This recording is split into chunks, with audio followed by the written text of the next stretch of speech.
नर रूप हरि महामोह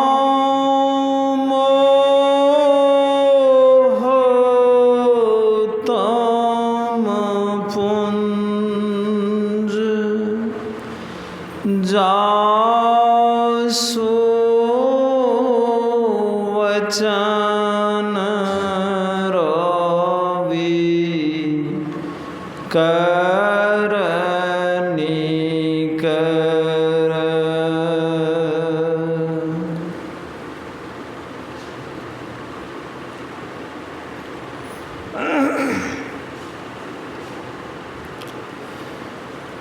मंचासीन पूज्यपाद साधु समाज, उपस्थित पूज्य साधक वृंद, पूजनीया दुर्गा स्वरूपा साधिका माताओं एवं बहनों के पावन चरण कमलों में साष्टांग दंडवत प्रणाम।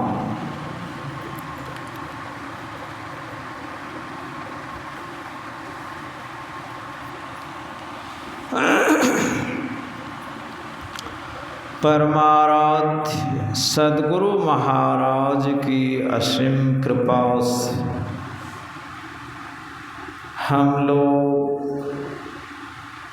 महर्षि में ही गौशाला के प्रांगण पक्ष ध्यान साधना शिविर के दूसरे दिन के प्रथम पाली के सत्संग में उपस्थित हैं। प्रातःकालीन स्तुति प्रार्थना के पश्चात हम लोग सत्संग योग के चारों भाग से पाठ श्रवण की। पाठ में सुन रहे थे भगवान महावीर की वाणी कि आत्मशोधक मनुष्य के लिए शरीर का श्रृंगार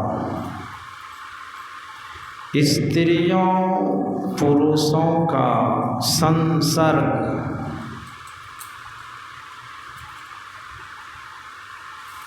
और पौष्टिक स्वादिष्ट भोजन सब तालकूट विष के समान महान भयंकर हैं।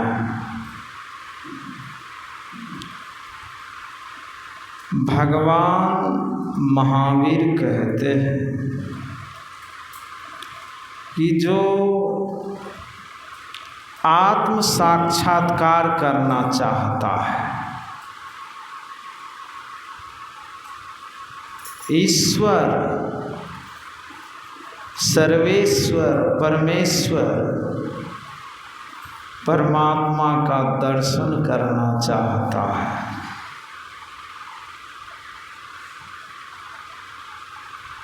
उस मनुष्य को शरीर का श्रृंगार नहीं करना चाहिए।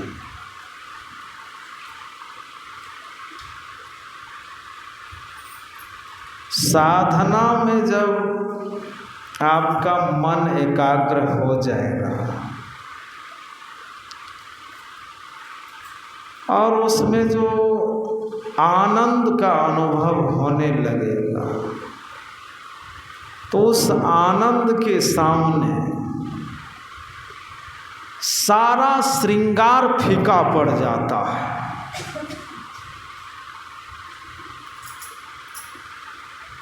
तब कोई भी श्रृंगार आपको आकर्षित नहीं कर सकता है।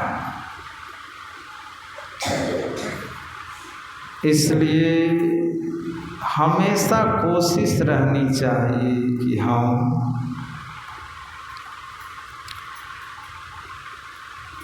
ध्यान का जो आनंद है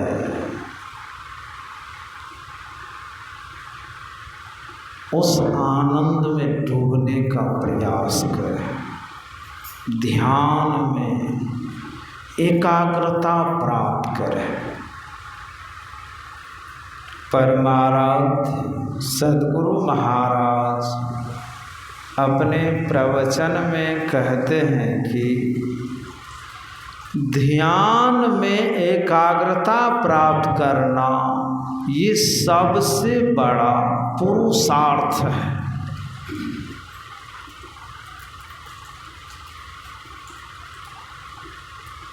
और ये प्राप्त होगा कैसे? आपको श्रृंगार का त्याग करना पड़ेगा, चाहे पुरुष हो कि माताएं बहनें हो। देखते हैं लोग कितने कितने सुगंधित तेल, साबुन, स्नो पाउडर, क्रीम क्या क्या नहीं प्रयोग करते हैं कि हम कितना सुंदर लगें। आप ये प्रयोग कीजिए कि हम कितना अधिक से अधिक ध्यान करें, ध्यान में हम कितना अधिक से अधिक एकाग्रता प्राप्त करें कि हमारा आचरण पूरा पवित्र हो जाए, निर्मल हो जाए, हमारा मन निर्विषय हो जाए, निर्विकार, निर्मायिक हो जाए। ये प्रयास रहना चाहिए। आप देखे होंगे फोटो पूज्यपाद स्वामी संत सेवी जी महाराज, पूज्यपाद शाही स्वामी जी महाराज और का घड़ी है वो लोग पहने हुए, किसी फोटो में नहीं है। कहते हैं कि घड़ी भी जो है ना एक श्रृंगार है। जैसे पहनने के लिए चाहते पूज्य स्वामी संत सेवी जी महाराज, शाही स्वामी जी महाराज, तो वो लोग सोना का भी घड़ी पहन सकते थे, नहीं पहने। गुरु महाराज को देखते हैं, लेकिन घड़ी रखते थे, समय देखने के लिए घड़ी रखते थे। तो भगवान महावीर कहते हैं कि आत्मशोधक मनुष्य के लिए शरीर का श्रृंगार, तेल भी आपका हो, सादा तेल हो, किसी प्रकार का उसमें सुगंध नहीं हो, वो विघ्न उत्पन्न करता है। संत जो कहे हैं ना, तो पूरा शोध करके न कहे हैं। स्त्रियों पुरुषों का संसर्ग, जैसे आप पुरुष साधक हैं तो माँ बहनों के समागम में, संसर्ग में नहीं रहिए। माताएं बहनें हैं तो पुरुष के संसर्ग में नहीं रहिए, तब आप आगे बढ़ पाएंगे। ये परहेज है। इस संसर्ग से, इस संगति से बचना होगा। जैसे साधु बने हैं तो संत कबीर साहब कहते हैं, करो निज बहिया बल की आस, छोड़ बिरानी आस। आश्रम बनाए हैं, साधु बने हैं आप, ये आशा मत रखिए आप अपने अंदर में कि कोई माताएं बहनें आएगी, झाड़ू लगा देगी, पोछा लगा देगी, चौका चूल्हा बर्तन बासन कर देगी, भोजन बना देगी, तब हम खाएंगे। तब आप सच्चा साधु, पक्का साधु नहीं बन पाएंगे। आपको स्वयं ये काम करना है,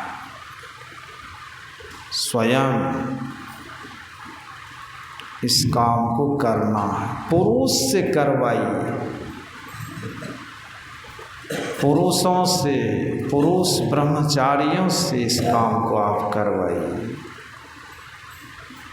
परमाराध्य सद्गुरु महाराज की जो जन्मभूमि खौक्सी श्याम आश्रम के जो संस्थापक थे संत शिशु सूर्य जी महाराज,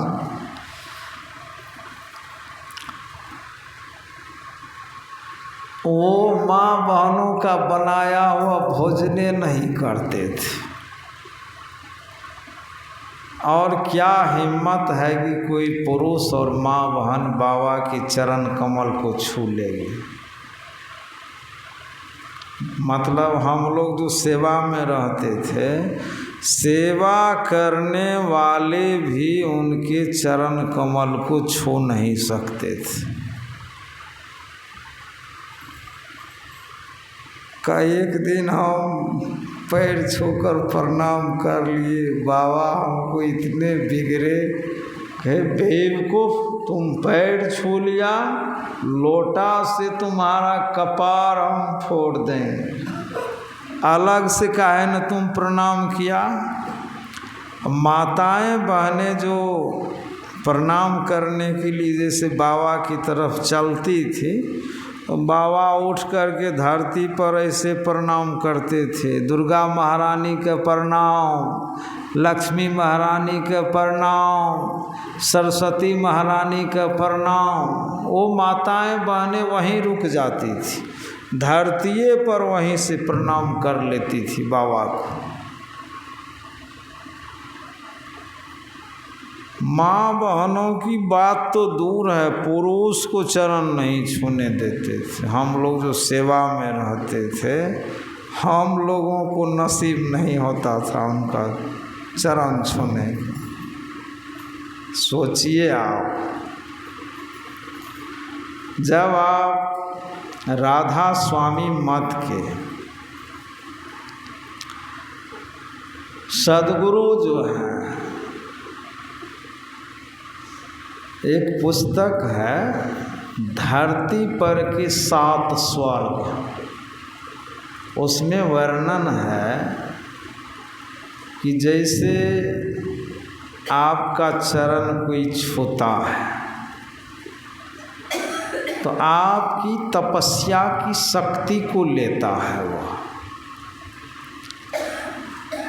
इसीलिए कहते हैं कि अलग से ही प्रणाम कीजिए। यदि पवित्रता है, ध्यान साधना है, तो प्रभाव आप पर पड़ेगा। और यदि चरण आपका कोई धो लिया है तो उसमें वर्णन आया है कि आपके तपस्या को धो लिया वह। साधु महात्माओं को, ब्रह्मचारियों को, सन्यासियों को इनसे बचने की आवश्यकता है।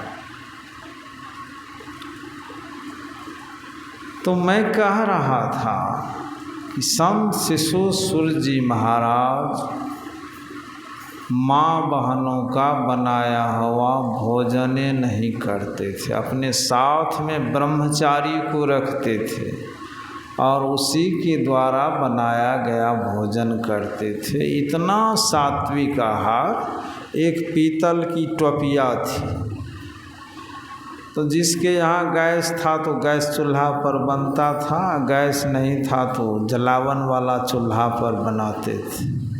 उसमें लेवा लगा देते थे चिकनी मिट्टी का, ऊपर से राख भी उस लेवा पर छीट देते थे।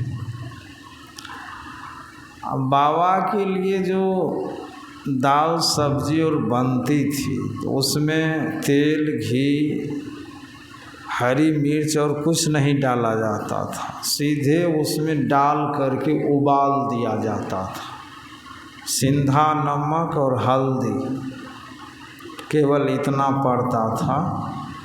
और रोटी खाते थे बाबा, गेहूं के आटा में चना का सत्तू मिक्स करके मैं और गुरुनंदन बाबा रोटी बनाता था,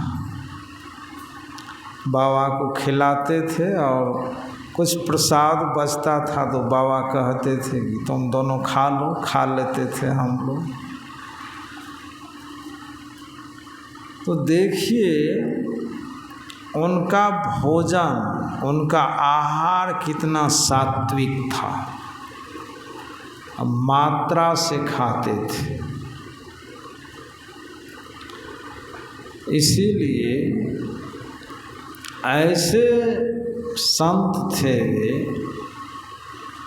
कि लोगों के मन की बात को जानते थे, सर्वज्ञ थे। कोई जिद करके उनको घी वाली रोटी नहीं खिला सकते थे। तेल, घी, खीर, प्यारा, कोई भी मिठाई खाओ तुम लोग, मैं नहीं खाऊंगा। इतना बड़ा भारी संयम था। एक बार परमाराध्य सद्गुरु महाराज कहीं प्रोग्राम में गए थे तो वहाँ पर शौचालय नहीं था, तो गुरु महाराज बोले कि संत शिशु सूरज कमंडल में जल लो, चलो टट्टी मैदान चलेंगे। देहात में लोग नहीं बोलते हैं टट्टी जैसे मैदान।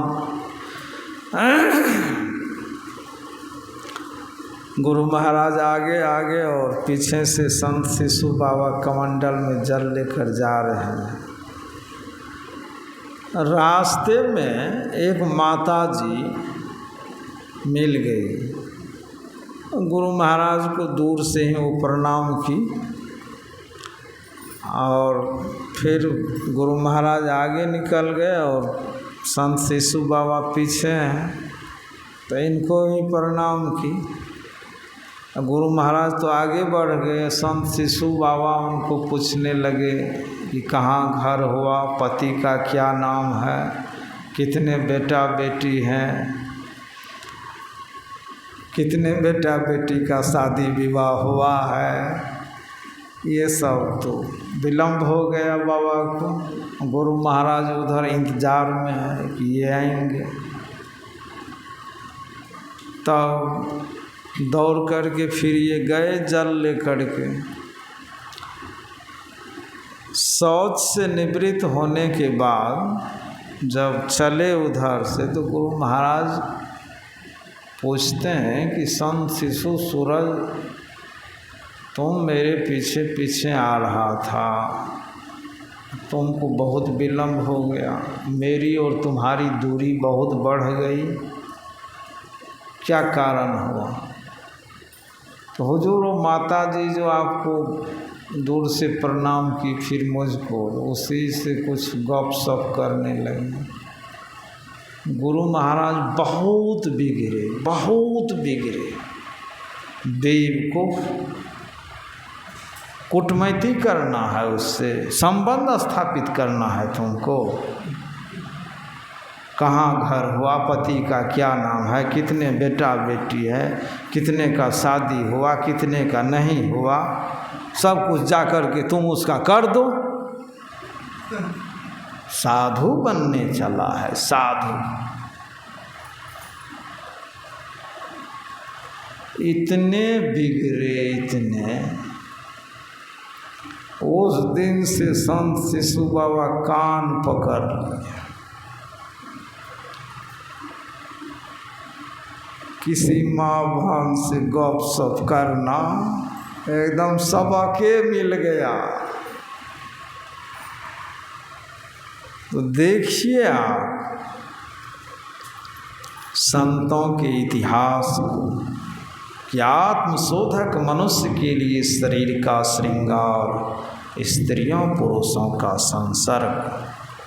संत शिशु बाबा कहते थे, रे खोक्सी श्याम में जे रहे रहिए हम पहले अस्करे तो रोटी हमरा बनबे नहीं है रहे, दोनों शाम हमें खिचड़िए टभका के खाए रहिए। सोचिए, तब ना ऐसे पहुँचे हुए संत बन गए। और सद्गुरु महाराज बहुत मानते थे, बहुत। कहते थे कि संत शिशु सूर्य मेरा हनुमान है। ये बड़े ही स्पष्टवादी, ईमानदार और कर्मठ व्यक्ति हैं।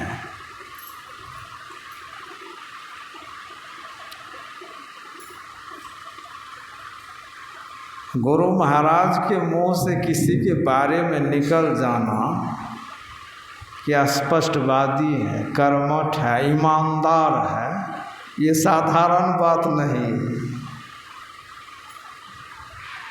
और जब संत शिशु बाबा को जिस दिन 22 साधु को दीक्षा देने का आदेश मिला था, तो उनको भी उसमें आदेश मिला था।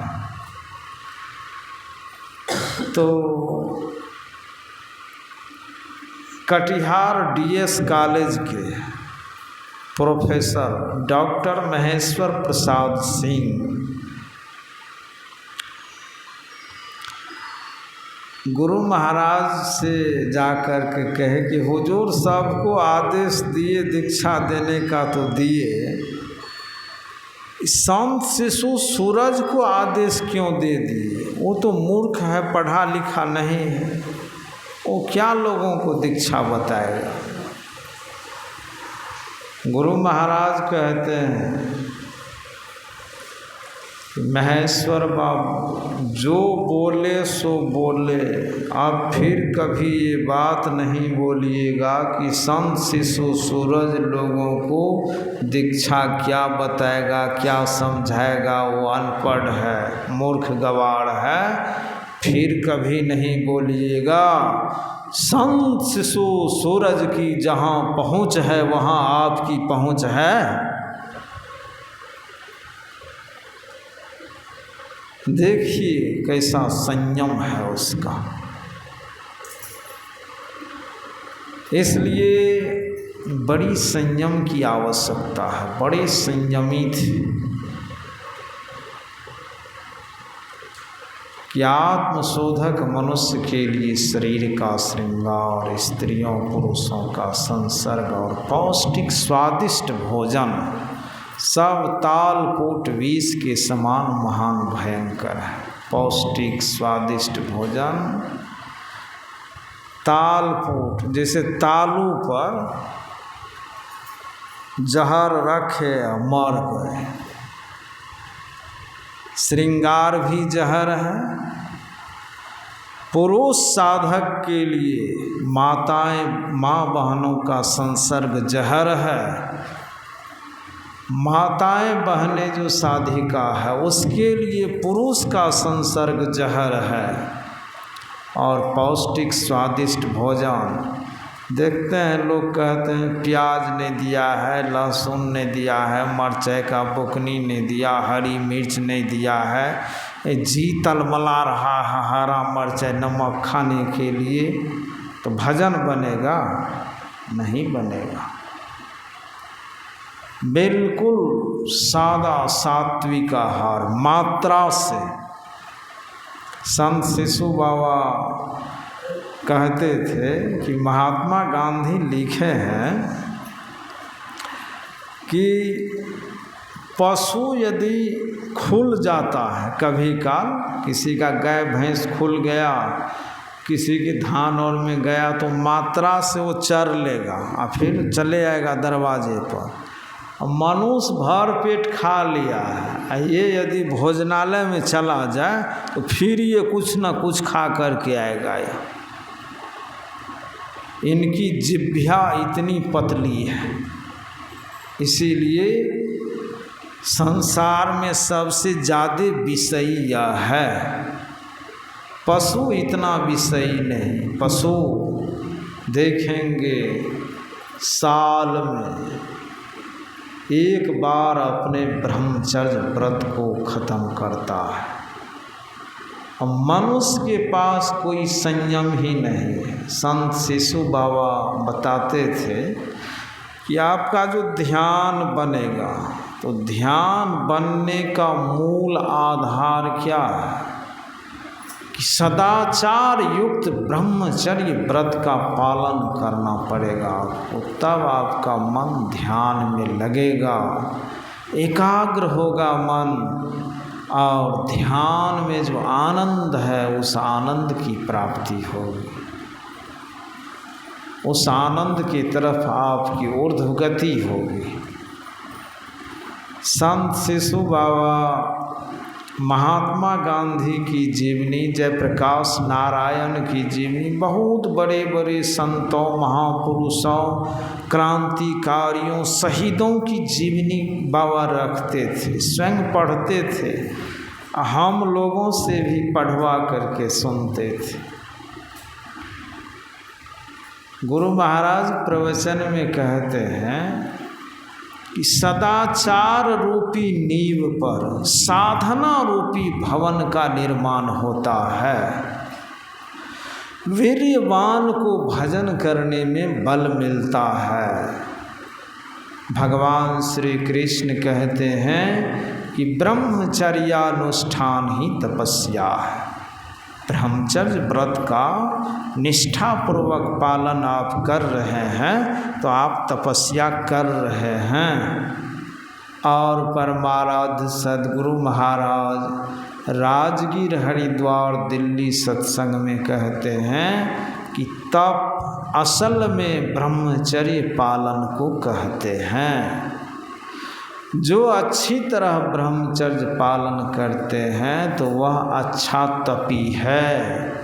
शरीर को तपावे और ब्रह्मचर्य का ध्यान नहीं रखे हो, वह उत्तम तप नहीं है। आपको तपस्वी बनना है, तब आपका मन एकाग्र होगा। तो संत शिशु बाबा महात्मा गांधी की जीवनी पढ़ाते थे। एक्सपेरिमेंट ऑफ ट्रूथ, सत्य के प्रयोग, आत्मकथा। महात्मा गांधी अपनी जीवनी अपने से लिखे। तो बाबा पढ़ाते थे, पढ़ पढ़ करके मैं सुनाता था बाबा को।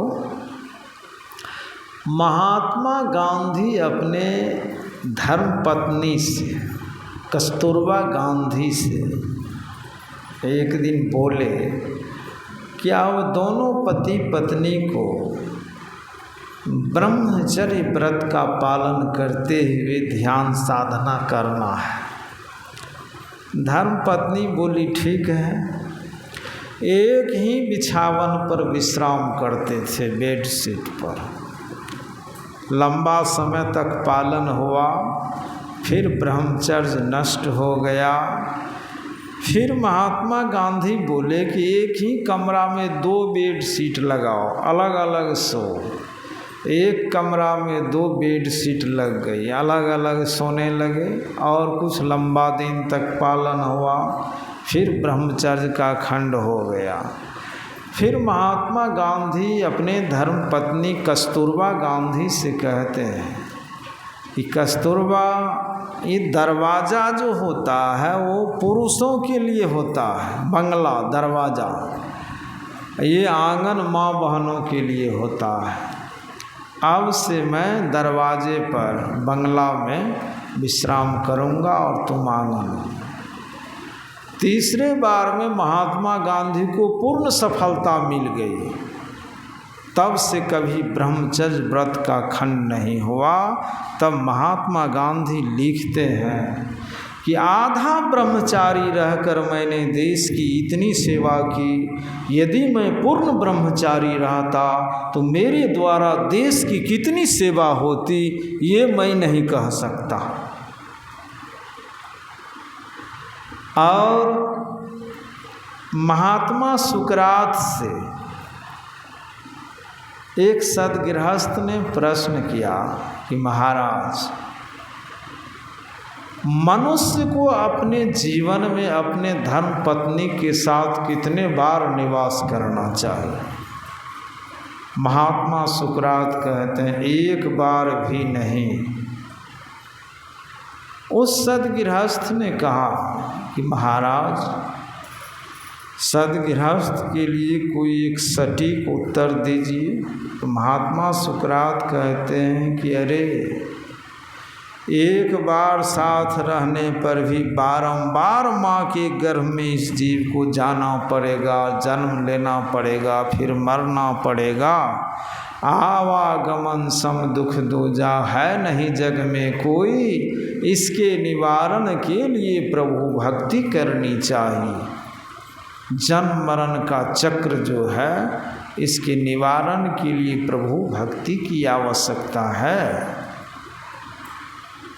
और महात्मा सुकरात कहते हैं कि अरे, शंकराचार्य जी महाराज कहते हैं, पुनरपि जननम पुनरपि मरणम जननी जठरे शयनम। शंकराचार्य जी महाराज कहते हैं कि बारंबार जन्म लेना, बारंबार मरना, बारंबार माँ के गर्भ में जाना, इससे बढ़कर दुख कुछ नहीं है। शरीर है इसीलिए ना दुख है, शरीर नहीं रहे तो कोई दुख होगा। इसीलिए ना ये ध्यान शिविर का आयोजन है कि इस तरह से आप ध्यान का अभ्यास कीजिए कि जन्म मरण के चक्र को ही ख़त्म कर दीजिए। आवागमन का जो चक्र है वही ख़त्म कर दीजिए। न शरीर रहेगा न कोई दुख होगा। काहे के लिए डॉक्टर के पास जाएंगे? शरीर रहेगा तब न बीमार पड़ेंगे, किसी से लड़ाई झगड़ा होगा, कुछ होगा। ये शरीर पुनः नहीं प्राप्त हो, इसके लिए ध्यान की आवश्यकता है। तब महात्मा सुकरात ने कहा कि चलो, बहुत जिद करते हो तो मनुष्य को अपने धर्म पत्नी के साथ एक बार रहना चाहिए जीवन में। उस आदमी ने कहा, महाराज, इससे सद्गृहस्थ को संतुष्टि नहीं होगी, कुछ और छूट दीजिए आप। महात्मा सुकरात ने कहा, साल में एक बार।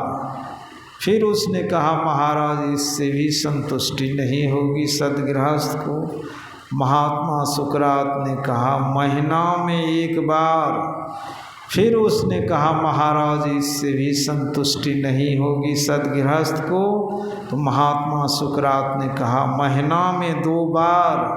फिर उसने कहा, महाराज, इससे भी सद्गृहस्थ को संतुष्टि नहीं होगी।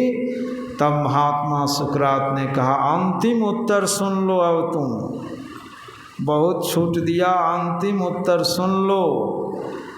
महीना में 2 बार साथ रहने पर यदि संतुष्टि नहीं आती है तो ऐसे मनुष्य को जीते जी अपने से अपना चिता जोड़ने के लिए जंगल से सूखी लकड़ी चुन कर ले आना चाहिए। अपना चिता अपने से जोड़ लेना चाहिए और बाजार से अपने लिए अपना कफन भी उसको खरीद कर ले आना चाहिए। और जितना साथ रहना हो साथ रहो।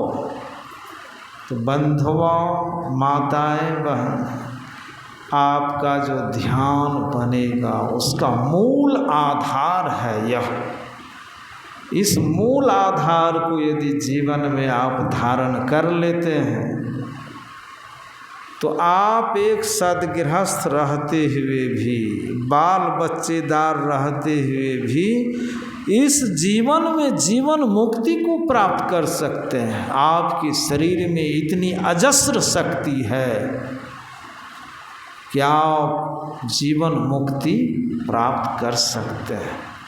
उस शक्ति का सही सदुपयोग हो तो एकाग्रता प्राप्त हो जाएगी, ध्यान में मन एकाग्र हो जाएगा। इसलिए बड़ी संयम की आवश्यकता है। संयम करेंगे तो रामकृष्ण परमहंस जी महाराज कहते हैं कि सद्गृहस्थ को संसार की प्रति कब तक कर्तव्य निभाना चाहिए कि जब तक आपका बेटा अपने पैर पर नहीं खड़ा हुआ है तब तक एक हाथ से भगवान के चरणों को पकड़े रहिए और दूसरे हाथ से संसार का काम कीजिए। जब बेटा पैर पर खड़ा हो गया है, सब काम संभाल लिया है, तो दोनों हाथ से भगवान के चरणों को पकड़कर और मुख से भगवान का नाम जपा कीजिए और ईश्वर से प्रार्थना कीजिए कि हे ईश्वर, आप मुझे ब्रह्मचर्य पालन करने की शक्ति दीजिए ताकि हम पति पत्नी भाई बहन के नाता से रह सके और आपकी भक्ति कर सके, वो शक्ति आप दीजिए। ये ईश्वर की कृपा से, सद्गुरु की कृपा से ही ये शक्ति आती है। तो बंधुओं, कहने सुनने का अंत नहीं है, यहीं पर मैं विराम लेता हूँ। एक सत्संग और बगल में है, उसमें भी भाग लेना है। यहाँ का जो नियम ध्यान शिविर का है उसको तो लेकर के चलना, पूरा करना हम लोगों का परम कर्तव्य, परम धर्म बनता है। बोलिए प्रेम से श्री सद्गुरु महाराज की जय।